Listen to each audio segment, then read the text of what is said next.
ओम श्री गणेशाय नमः। श्री जानकी वल्लभो विजयते श्री रामचरितमानस अरण्यकांड तृतीय सोपान हिंदी संक्षिप्त कथा।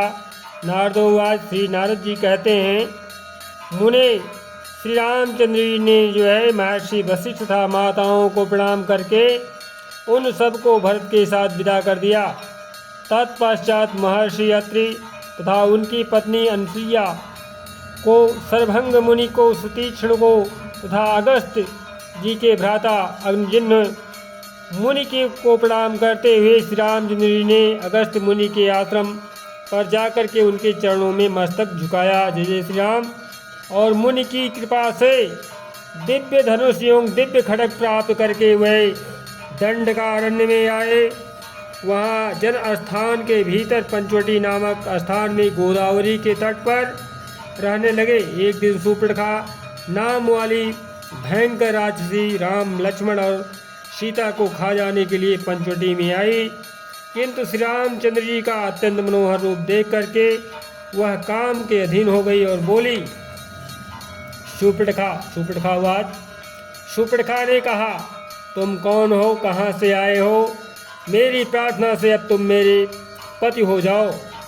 यदि मेरे साथ तुम्हारा संबंध होने में ये दोनों सीता और लक्ष्मण बाधक हैं तो मैं इन दोनों को अभी खाए लेती हूँ।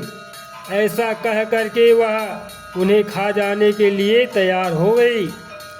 तब प्रभु श्री रामचंद्र जी के कहने से लक्ष्मण ने सुपर्णखा की नाक और कान को भी काट लिया। कटे हुए अंगों से रक्त की धारा बहती हुई दिखाई पड़ने लगी और वह खून की धारा बहाती हुई सुपर्णखा अपने भाई खर के पास गई और इस प्रकार बोली, खर, मेरी नाक कट गई। इस अपमान के बाद मैं जीवित नहीं रह सकती।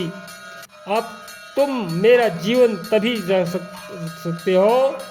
अर्थात सुपर्णखा अपने भाई खर से बोल रही है कि इस अपमान के बाद मैं जीवित नहीं रह सकती।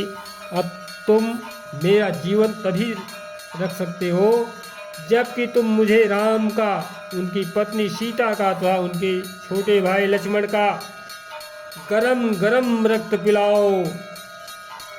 इस प्रकार से खर ने उसको बहुत अच्छा कह करके शांत किया और दूषण तथा तृष्णा के साथ 14,000 राक्षसों की सेना ले श्री रामचंद्र जी पर चढ़ाई की। श्री राम ने भी उन सब का सामना किया और अपने बाणों से राक्षसों को बीधना आरंभ किया, अर्थात मारना शुरू कर दिया।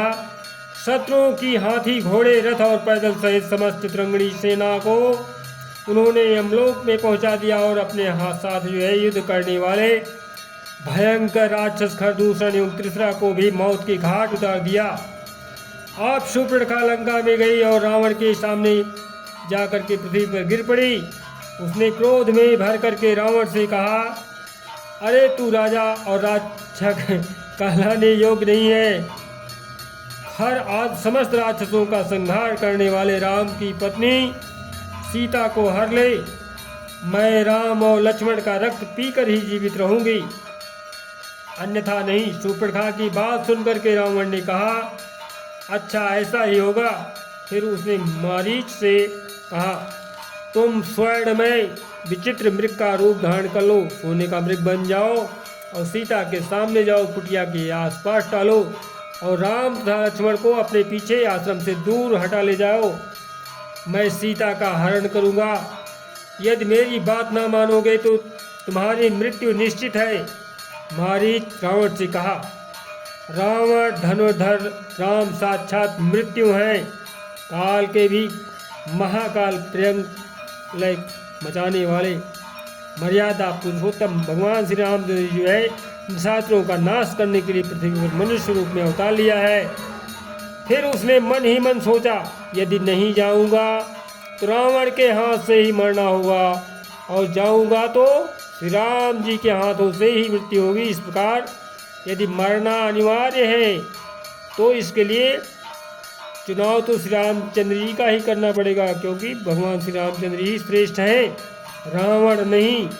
क्योंकि श्री राम के हाथों से मृत्यु होने पर मुक्ति हो जाएगी ऐसा विचार करके वह मृग रूप धारण करके सीता के सामने बारंबार आने लगा और जाने लगा। दौड़ चकाचौंध चौकड़ी मचाने लगा हिरण। तब जो है माता सीता जी की प्रेरणा से श्री राम जी ने दूर तक उसका पीछा किया, उसे अपने बाण से मार डाला। मारते समय उस मृग ने हा सीते हा लक्ष्मण कहकर पुकार लगाई। उस समय सीता के कहने से लक्ष्मण अपनी इच्छा के विरुद्ध श्री रामचंद्र जी के पास गए। इस बीच में रावण ने भी मौका पा करके सीता को हर लिया। मार्ग में जाते समय उसने जो है गिद्धराज जटायु का वध किया। जटायु भी अपने तेज पराक्रम से उस रावण को जो है रथ सहित नीचे गिरा दिया। रथ न रहने पर जो है रावण ने सीता को कंधे पर बैठा लिया और उन्हें लंका में ले जाकर अशोक वाटिका में रखा। वहाँ सीता से बोला, तुम मेरी पटरानी बन जाओ।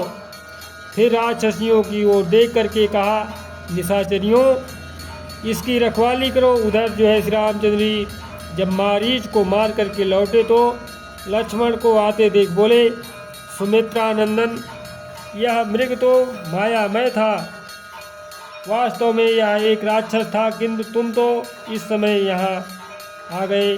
इससे जान पड़ता है निश्चय ही कोई सीता को हर ले गया है। श्री रामचंद्र जी के आश्रम पर जब पहुँचे लक्ष्मण सहित तो वहाँ पर जो है सीता जी उन्हें कहीं दिखाई नहीं दी।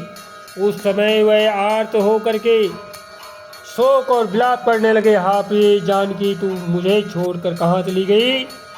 लक्ष्मण ने श्री राम को सांत्वना दी।